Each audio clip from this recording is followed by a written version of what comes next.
बहुत से लोगों को ये मसला फेस करना पड़ता है कि उनकी आवाज़ या गले की बैठ जाती है। खास तौर पर जो हफाज कराम होते हैं तरावी में, जैसा कि मुझे खुद मसला बहुत फेस करना पड़ता रहा है। तरावी में कुरान पाक जब पढ़ाते थे, सारा दिन रोज़ा रखा होता था, पानी वैसे भी नहीं कम पी रहे होते हैं रमज़ान में, तो रात को जब ऊंची आवाज़ से पढ़ते हैं तो आपका गला बैठ जाता है। तो ये बहुत ही मुश्किल टाइम होता है, क्योंकि आपको बहुत टेंशन होती है इस टाइम पे अगर आपका गला बैठ जाए। अगर आपको ये थोड़ी देर के लिए मसला रहता है, कुछ लोगों को होता है कि वो महीनों चलता है, 4-6 महीने से उनका गला खराब है, उनकी आवाज़ बैठी हुई है, तो इस केस में आपने ईएनटी स्पेशलिस्ट को लाजमी दिखा लेना है। लेरिंजियोस्कोपी वगैरह वो करेंगे तो वो देखेंगे आपका क्या इशू है।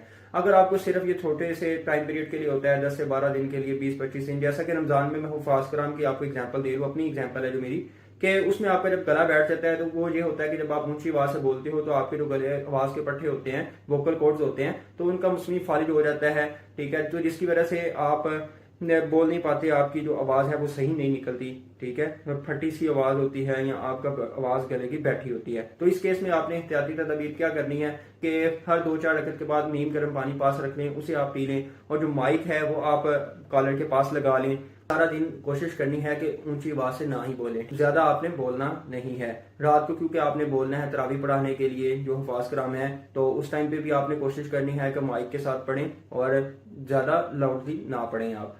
और इन चीज़ों को आपने फॉलो करें। बाकी गरारे वगैरह करने से इसमें फ़ायदा नहीं होगा। ठीक है, क्योंकि गरारे करने से आपका पहले ही वोकल अब्यूज हुए होते हैं, तो इस केस में आपको बहुत ज़्यादा वर्स कंडीशन हो जाती है और ज़्यादा ख़राब हो जाता है। तो इस केस में आपने यही कोशिश करनी है कि ऊंची आवाज़ से ना ही पढ़ा जाए। अगर किसी को 4-6 महीने का मसला है, काफ़ी ज़्यादा पुराना मसला है कि उसकी आवाज़ बैठी हुई है, तो वो जाकर लाजमी चेकअप करवाए ईएनटी स्पेशलिस्ट को।